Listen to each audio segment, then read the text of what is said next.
Welcome back to the show, everybody. Check these headlines out. While we're waiting, we could be days, hours even away, a week or two away from the SEC versus Ripple ruling. The price is starting to go crazy for XRP, up 6.7% in just the last hour. Somebody roll that beautiful intro.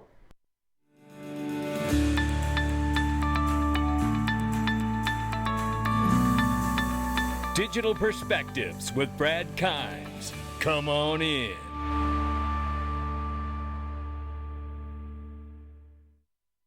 Welcome back to the show, everybody. You can follow us on TikTok, YouTube, or Twitter for exclusive content. Right now, $1.22 trillion market cap for crypto.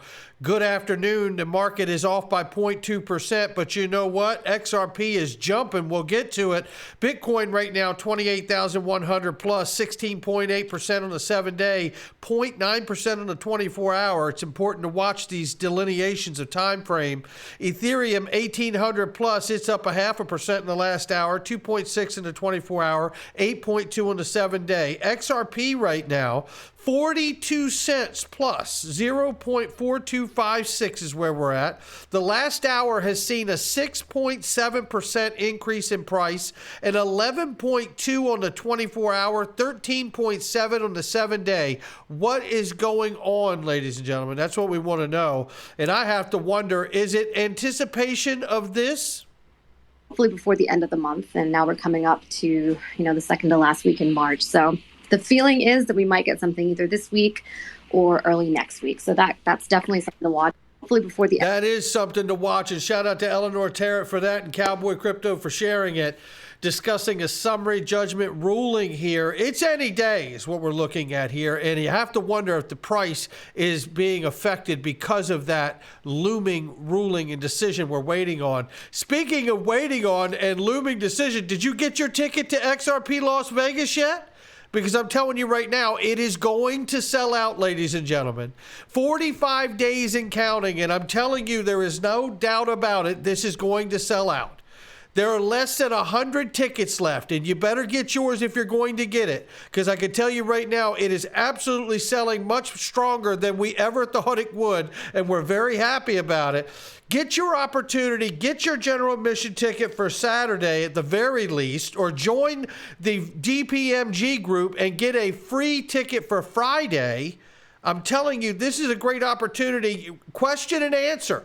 We're going to be talking with Eleanor Tarrant. We're going to be talking with John Deaton. Oh, yes, we are. You'll get a chance to do Q&A with them live in the room. Jeremy Hogan will be there virtually with us as well. You're not going to want to miss this opportunity. It is going to be incredible. And we have some surprises you don't know about yet coming too, so stay tuned. Right here, Cindy Young, excited to announce Ripple's partnership with Gosh Charity, it says. Now Ripple's primary UK nonprofit partner. We believe in the power of blockchain to create positive change. Great example how we can use our resources to support children under cancer care and their families. What a wonderful, wonderful thing they are doing. I absolutely love hearing it. That's why I wanted to share it. Coinbase submits a petition to the SEC explaining that staking is not securities. You can bet that one's going to court. I can tell you. You can bet that one's going to court right there. This is from Cowboy Crypto again. And what's interesting here, we know about the advertisement that Coinbase put out, which really feels like a refurbished version of Ripple's advertisement that they did a year or two ago. But nevertheless, I digress. What is also interesting here is following and connecting the dots, right?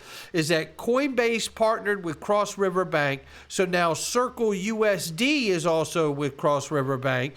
Coinbase and Ripple are partnered with Cross River Bank. Circle also expanded ties with BNY Mellon, their ex-chairman for 25 years at PolySign now. And we know that Tim Keeney's job while he was at BNY Mellon was really overseeing 1/4 of the globe's assets, of global assets that exist on the planet for BNY Mellon. Now he's at PolySign.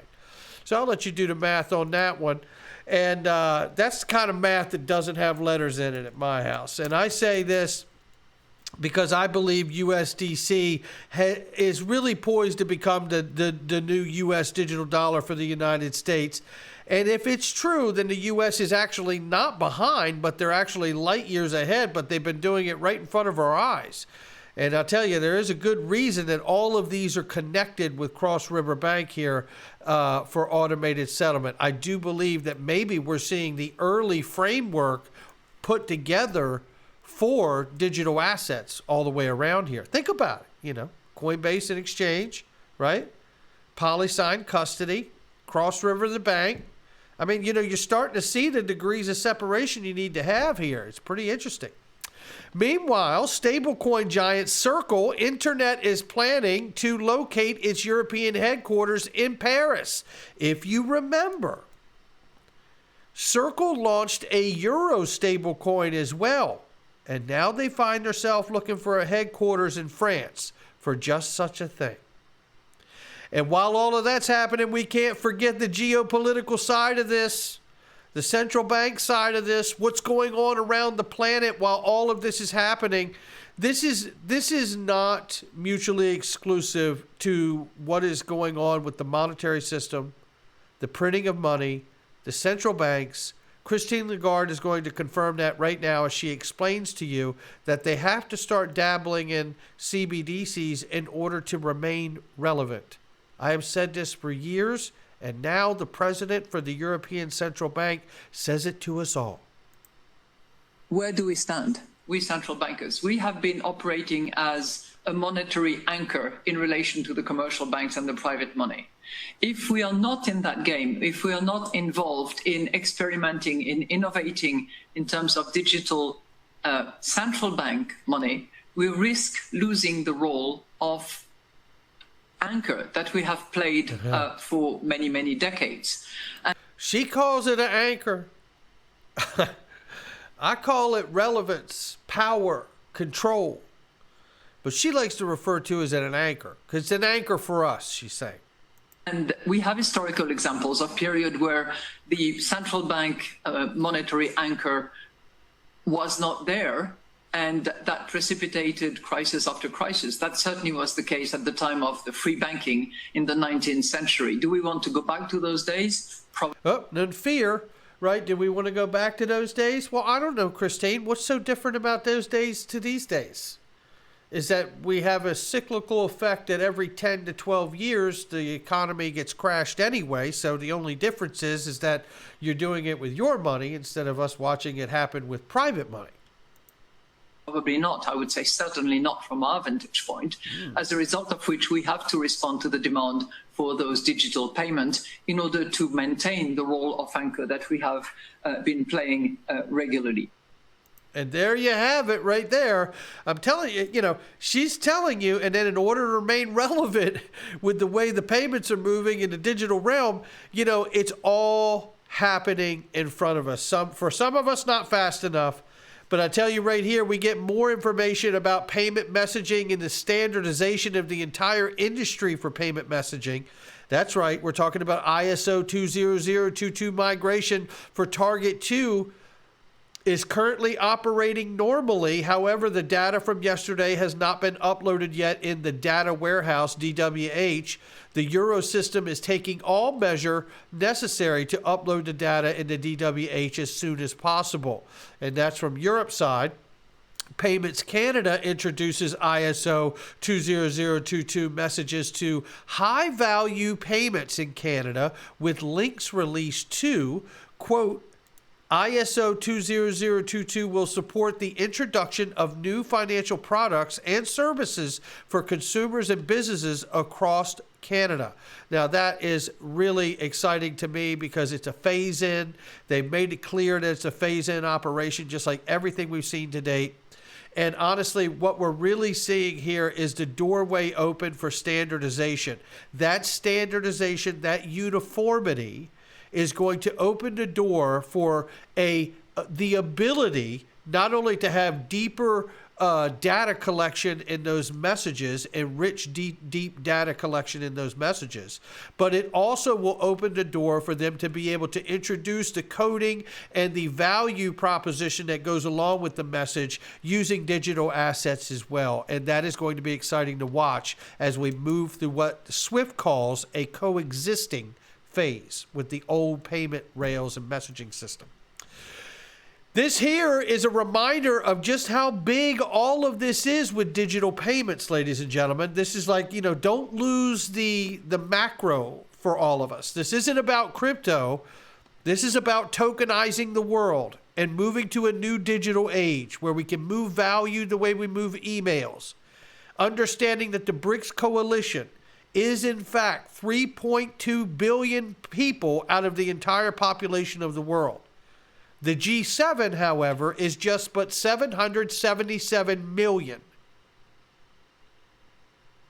Now, that doesn't even count the natural resources that exist in all the BRICS coalition countries, which makes up an enormous part and percentage of that as well.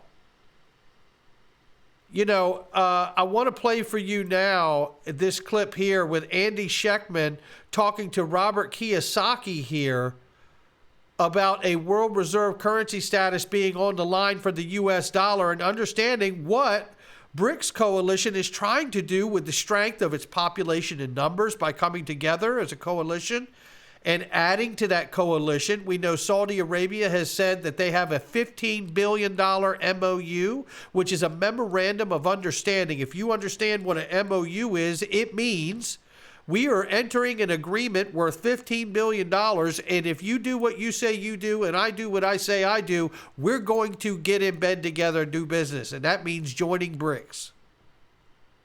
Listen to what Andy Schectman says here. The fact that we hear rumors that Australia, New Zealand, and Japan are moving in that direction, it's just more nails in the coffin of the Western hegemony. It's a big deal. It's a huge deal. And yes, if all of a sudden the majority of the world is trading in a new settlement currency and the dollar is rendered worthless, either the U.S. has to pivot and do something of their own with the gold-backed, like we talked about before, a gold-backed International Monetary Fund special drawing rights, or we'll get with the game, and in order to trade with the majority of the world, it will be in a new currency. The fact that we hear... He raises some great questions. And what would happen if you saw like a really huge cataclysmic shift from all these different countries pulling away from the U.S. dollar? I've always asked the question, what happens to the bondholders? Because currently right now, even as bad as things look right now, some of the best assets that the countries around the world have in their portfolio are still U.S. Treasuries. So what does it mean for everybody? That question is yet to be answered. But I think if you're going to talk about doing something in a big catalyst black swan event, you're going to have to deal with the bondholders that hold U.S. debt, whether they're a fan of the U.S. dollar or not. Now, with that being said, let's get back here and talk about what's going on with price. Technical analyst Dark Defender says, I accept I have magic hands. Shout out to him. He says here we're looking at the 42 cents that we're at right now, but you can see what he had here with the fractal showing that we could touch above 50 cents and then push back a little bit and possibly move on to the fifth leg there, which could take us up beyond 60 cents. We will see where it goes. That's the beautiful thing about charts. Let me refresh this to see where we currently are right now and if it's moved any from where we were. So currently right now we're at 42 cents. We see that it's at 42.8330. We're up now 7.3%, 12 and 14.6. That is just remarkable. And I tell you what, we will keep watching this throughout the day, ladies and gentlemen, and you should too. That's going to do it for me. Not financial advice from me or anyone else. It's just my digital perspectives. I'll catch all of you on the next one.